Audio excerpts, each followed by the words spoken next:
Enquanto a feroz guerra entre Ucrânia e Rússia continua, o exército ucraniano realizou novamente um movimento crítico. O exército ucraniano destruiu 3 centros de comando russos com mísseis Storm Shadow, fornecidos pelo Reino Unido. Enquanto o exército russo sofreu grandes perdas após a operação, ele ficou quase paralisado como resultado do ataque. Então, como ocorreu essa operação crítica? Vamos examinar juntos os detalhes dos últimos acontecimentos e conflitos na guerra da Ucrânia. Não se esqueça de se inscrever em nosso canal, ativar as notificações e dar curtidas para ficar por dentro de nosso conteúdo. Nos últimos dias, as forças de defesa ucranianas atacaram 3 centros de comando das tropas russas com mísseis Storm Shadow e GMLRS. Os militares ucranianos informaram que os postos de comando das 35ª e 27ª Brigadas Separadas de Fuzileiros Motorizados, assim como um dos postos de comando do 2º Exército de Armas Combinadas das Forças Armadas Russas, foram atingidos com sucesso, conforme informou o Estado-Maior das Forças Armadas da Ucrânia. A ação de combate foi realizada pela Força Aérea, pelas forças de foguetes e pelas unidades de artilharia, em cooperação com outras unidades das forças de defesa. Os danos foram infligidos com mísseis Storm Shadow e GMLRS. As declarações foram incluídas. Após a operação, 3 importantes instalações militares russas foram destruídas. Foram atacados os postos de comando das Brigadas de Fuzileiros Motorizados, 35ª e 27ª, assim como os postos de comando do 2º Exército de Armas Combinadas das Forças Armadas Russas. Atualmente, as perdas das Forças Armadas Russas nesses ataques estão sendo determinadas. Vale lembrar que, em 4 de outubro, o Sky News informou sobre um duplo ataque a um importante objetivo militar das Forças Armadas Russas em Avdiivka, que está sob controle russo na Ucrânia. Por volta das 11 horas do dia 4 de outubro, a aviação militar das Forças Armadas da Ucrânia desferiu um grave duplo golpe nas tropas russas na ocupada Avdiivka. O objetivo da operação era enfraquecer as forças russas que avançavam em direção à cidade de Pokrovsk. Um vídeo do ataque, capturado por um observador não tripulado das Forças Armadas da Ucrânia, também foi divulgado. Aviões de guerra das Forças Armadas da Ucrânia dispararam mísseis de cruzeiro anglo-franceses contra as tropas russas que tentavam avançar em direção à cidade-chave de Pokrovsk, no leste da Ucrânia. As fontes afirmam que o alvo do ataque aéreo eram os 2 centros de comando das Forças Armadas Russas na cidade, que avançavam lentamente em direção ao centro logístico-chave dessa parte da linha de frente. Acredita-se que o ataque reduziu a capacidade ofensiva das forças russas. Está sendo tentado esclarecer as perdas do exército russo neste ataque. Especialistas de Ozint, com a ajuda do pessoal, calcularam que os ataques atingiram a infraestrutura ferroviária e uma fábrica de concreto usada pelas tropas russas em Avdiivka. O Storm Shadow Scalp, com a ajuda dos russos, tem se mostrado excelente na guerra atual. A aviação das Forças Armadas ucranianas está destruindo com sucesso bases fortificadas russas em áreas sob controle russo. Kiev pede a seus aliados ocidentais que permitam que esses mísseis atinjam alvos militares em território russo, mas os Estados Unidos se recusam, temendo uma escalada das tensões.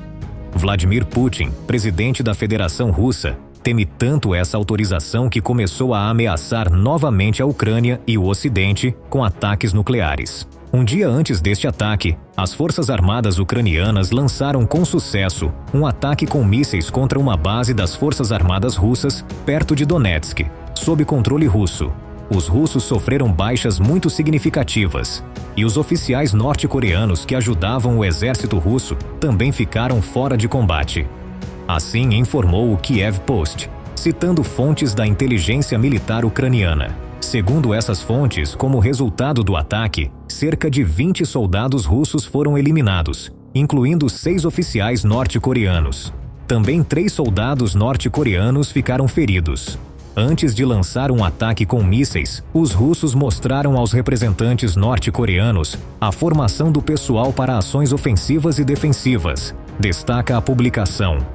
Em 2023, a direção principal de inteligência do Ministério da Defesa ucraniano anunciou a chegada de um contingente militar norte-coreano limitado às regiões da Ucrânia controladas pela Rússia. Em particular, foram registrados soldados das tropas de engenheiros norte-coreanos. Também houve rumores persistentes de que Moscou planejava empregar norte-coreanos em obras de construção em Donetsk e Lugansk sob seu controle. Moscou foi obrigada a recorrer a tais medidas devido a uma grave escassez de mão de obra. As táticas empregadas pelo exército russo para capturar a cidade oriental de New York lembravam Stalingrado, uma das batalhas mais sangrentas da Segunda Guerra Mundial. Os soldados avançavam em grupos de 3, movendo-se rapidamente por uma rua guiados por um drone. Quando os defensores ucranianos abriram fogo, os sobreviventes se refugiaram em uma casa. Em seguida, outro trio avançava em direção à posição. Continuavam chegando em ondas, infligindo numerosas baixas, até que uma dúzia de soldados de infantaria russos se concentrasse em um ponto. Então começavam novamente o processo. Seus comandantes não têm piedade deles, disse o comandante da companhia ucraniana conhecido como Bodoly, que liderava as tropas que lutavam na cidade. Em uma guerra de alta tecnologia formada por drones, armas de precisão e interferências eletrônicas, continuam sendo os soldados no terreno que tomam e mantêm o território. A Rússia espera esmagar o exército ucraniano com ondas de infantaria despreparada e com poucas esperanças de sobrevivência. É uma abordagem custosa.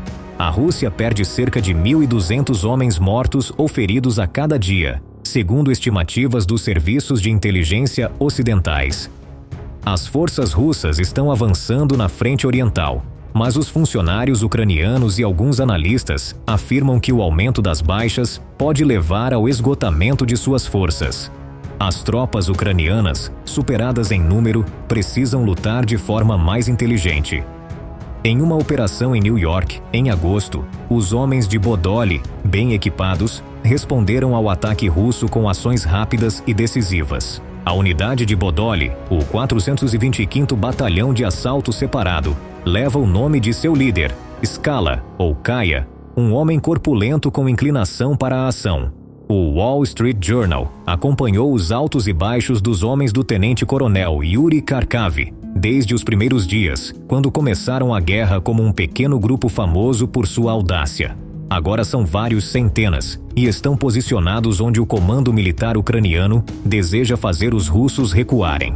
Eles foram mobilizados neste verão depois que as forças russas avançaram sobre New York como parte de um esforço para se apoderar de uma crista estratégica no Nordeste.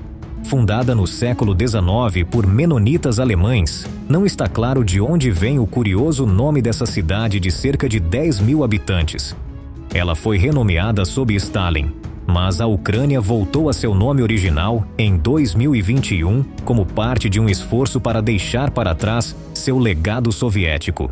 Em agosto, os russos haviam avançado constantemente pela cidade e usavam um elevador de grãos como centro logístico. No dia 29 de agosto, um soldado russo capturado pelos homens de Skala, na vizinha Toretsk, descreveu o tipo de tática que utilizavam, baseada na massa, em vez da habilidade. O soldado de 31 anos disse em uma entrevista no dia seguinte que se rendeu depois que outros 2 de seu grupo de assalto foram mortos pelos ucranianos, e o segundo por sua própria mão. Não há moral, todo mundo está com medo, disse. Os comandantes dizem mais rápido, mais rápido, mais rápido.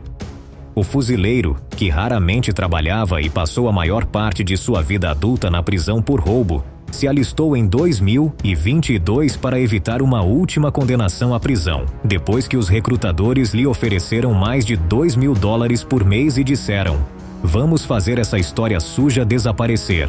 Quando foi enviado para o ataque após retornar ao fronte dias antes, só lhe deram 3 carregadores para seu fuzil e suas feridas anteriores de estilhaços ainda não haviam cicatrizado. Sob uma pressão implacável vinda da retaguarda, avançaram com passo firme. Vários russos estavam escondidos nos porões do Corpo de Bombeiros de New York e de um fornecedor de produtos químicos agrícolas, quando os homens de Bodoly contra-atacaram.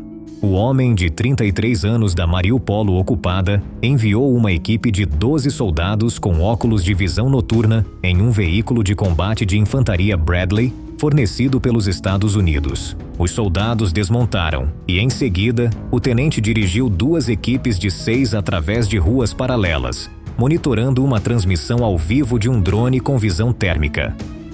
"A noite é uma grande vantagem para nós", disse Vodoli. A equipe de assalto principal, formada por 6 pessoas, tentou entrar por uma porta do lado oeste, mas estava barricada por dentro. Assim, abriram uma brecha na entrada principal do lado oeste, mas foram repelidos pelo fogo das metralhadoras. Os ucranianos esperavam se deparar com o punhado de russos que haviam observado nas imagens dos drones quando entraram no elevador, mas se viram superados em número. Com um soldado ferido por estilhaços, a equipe se retirou para um edifício próximo. No dia seguinte, os ucranianos atacaram o elevador com enormes projéteis de artilharia e explosivos lançados de um drone, mas com poucos resultados. À noite, Vodoli enviou mais 8 homens em busca de reforços. Eles fecharam o cerco ao redor do elevador, selando-o. Em seguida, chamaram um tanque para abrir um buraco na parede leste. Assim que o tanque parou de disparar, uma dúzia de fortes equipes de assalto ucranianas entrou correndo enquanto os russos continuavam em estado de choque. Klik, um soldador de 35 anos que realizava seu segundo ataque, foi o primeiro a entrar. Ele tropeçou em um cabo conectado a uma armadilha, mas não houve explosão. A metralhadora russa havia sido derrubada pelo fogo dos tanques, e o ar estava cheio de poeira. A equipe ucraniana avançou, escondendo-se atrás dos pilares no espaço cavernoso entre as lascas de concreto levantadas pelos disparos dos fuzis. Em combate corpo a corpo, os ucranianos avançaram. Os russos restantes recuaram por uma escada metálica enjaulada no interior da parede sul, que se eleva a 17 andares. No início da manhã, chegou-se a um impasse. Os russos tinham a vantagem da altura, mas estavam encurralados. A equipe de assalto ucraniana interceptou uma rádio russa e ouviu os comandantes dizerem a seus homens no edifício para aguentarem e esperarem ajuda.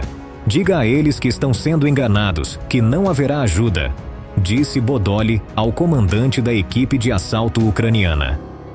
Andar por andar durante horas, pressionaram os russos para que se rendessem, dizendo-lhes que não havia saída.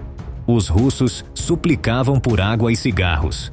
Chorny, um barbudo de 32 anos de Dnipro, lançou um pouco de água e um pacote de cigarros a um soldado russo que estava instalando janelas e portas. "Vá com seus homens e diga a eles que ninguém irá atirar neles ou matá-los", disse ao russo.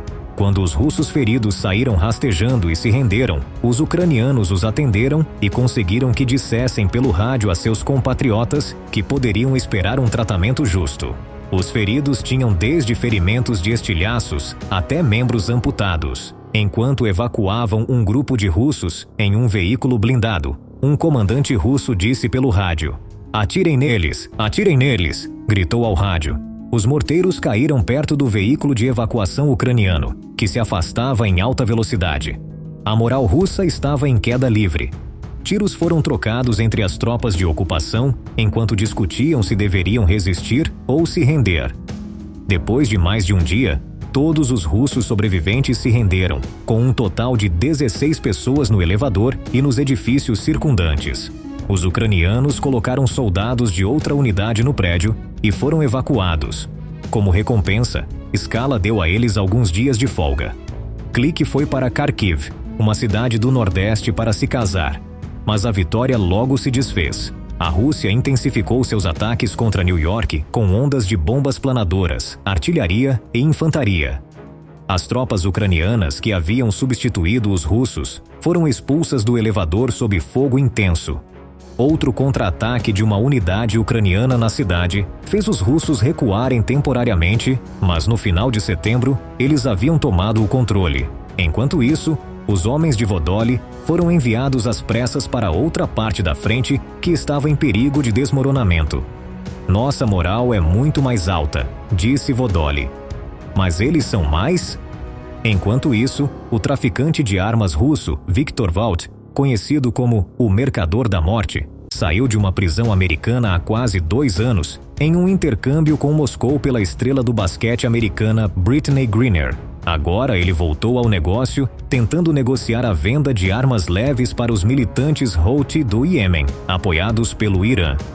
Este homem de 57 anos, cuja vida se diz ter inspirado o filme de 2005, Senhor da Guerra, estrelado por Nicolas Cage, passou décadas vendendo armas de fabricação soviética na África, América do Sul e Oriente Médio, antes de ser preso em 2008 em uma operação das Forças de Segurança Americanas. Após sua liberação, Vaught se afiliou a um partido de extrema-direita pró-Kremlin e obteve um assento na Assembleia Local em 2023, aparentemente deixando para trás seus dias como traficante de armas. Mas quando os enviados Houthi viajaram a Moscou em agosto para comprar armas automáticas no valor de $10 milhões, encontraram um rosto familiar: o bigodudo Vaught, de acordo com um funcionário de segurança europeu e outras pessoas familiarizadas com o assunto. As possíveis transferências de armas que ainda não foram entregues são muito inferiores à venda de mísseis russos antinávio ou de defesa antiaérea, que poderiam representar uma grave ameaça aos esforços militares americanos para proteger o transporte marítimo internacional contra ataques dos Houthi. A administração Biden se preocupa que a Rússia possa fornecer esse tipo de armamento avançado aos Houthi em resposta ao seu apoio à Ucrânia, mas não há evidências de que tais mísseis tenham sido enviados ou de que Vaught estivesse envolvido em qualquer acordo desse tipo. Washington, no entanto, se opõe até mesmo ao envio de armas leves aos Houthis, classificando os militantes iemenitas como uma organização terrorista. Armar um combatente no conflito do Oriente Médio também significaria uma escalada para a Rússia, que reforçou os laços de segurança com Teherã, mas que, em geral, tem permanecido à margem do conflito entre Israel e seus adversários apoiados pelo Irã. Steve Zissou, o advogado nova-iorquino que representa Vaught nos Estados Unidos, se recusou a comentar se seu cliente se reuniu com os Houthis. Victor Vaught não está há mais de 20 anos na indústria de transporte, disse Zissou. Mas se o governo russo o autorizou a facilitar a transferência de armas para um dos inimigos dos Estados Unidos, não seria diferente de o governo dos Estados Unidos enviar armas e armas de destruição em massa para um dos inimigos da Rússia, como fez com a Ucrânia. Segundo fontes próximas ao assunto, Vaught mediou no acordo de armas leves com 2 representantes Houthis, que viajaram a Moscou com o pretexto de comprar pesticidas e veículos e visitaram uma fábrica de sorvete. As pessoas familiarizadas com o acordo não sabiam se ele foi negociado a pedido do Kremlin ou apenas com sua aprovação tácita. Embora os Houthis busquem armas de fabricação russa, o The Wall Street Journal não conseguiu determinar a fonte exata da aquisição prevista. Um porta-voz dos Houthis se recusou a comentar. O Kremlin não respondeu a um pedido de comentários. As 2 primeiras entregas serão em sua maioria de AK-47, uma versão aprimorada do fuzil de assalto AK-74. No entanto, durante a viagem, os representantes Houthis também falaram sobre outras armas que a parte russa poderia vender, incluindo mísseis antitanque Kornet e canhões antiaéreos, de acordo com o funcionário europeu e outras pessoas familiarizadas com o assunto. Os envios poderiam começar já em outubro como parte das entregas de alimentos ao porto de Hodeida, onde a Rússia já fez vários envios de grãos. Quando Wood foi liberado no intercâmbio de prisioneiros de dezembro de 2022, os funcionários da Casa Branca o consideraram uma decisão difícil, mas a única forma de tirar Griner de uma colônia penal russa.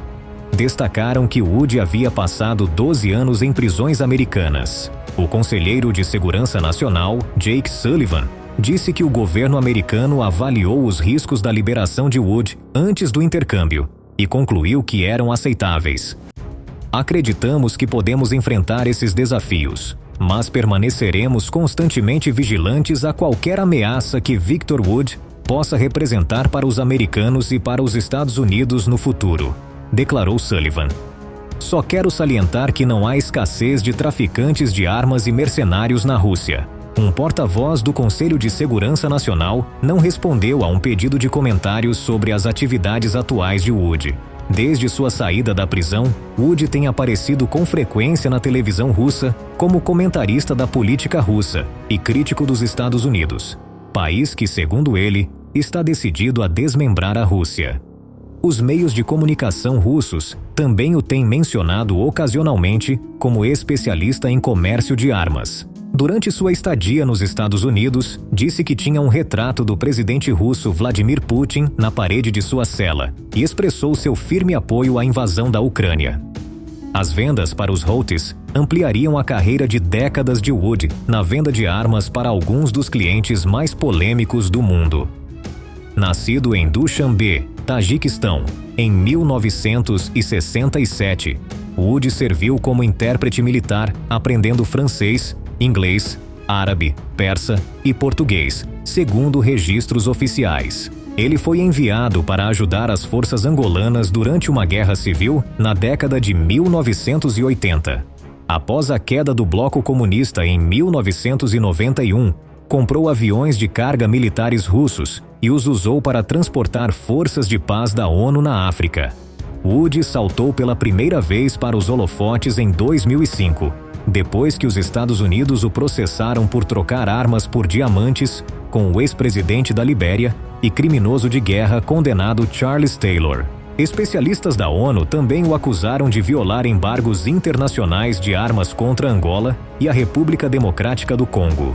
Detido em 2008 por agentes da Administração de Controle de Drogas dos Estados Unidos em uma operação encoberta na Tailândia, fazendo-se passar por rebeldes esquerdistas colombianos, foi condenado em 2011 por conspiração para cometer assassinatos contra americanos e por tentar vender armas a rebeldes colombianos.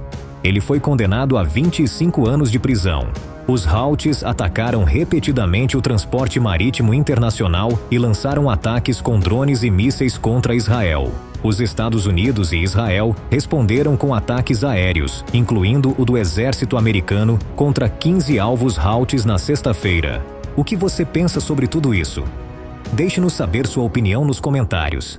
Não se esqueça de se inscrever no nosso canal e ativar as notificações para ficar informado sobre novos vídeos. Obrigado por nos acompanhar. Até breve!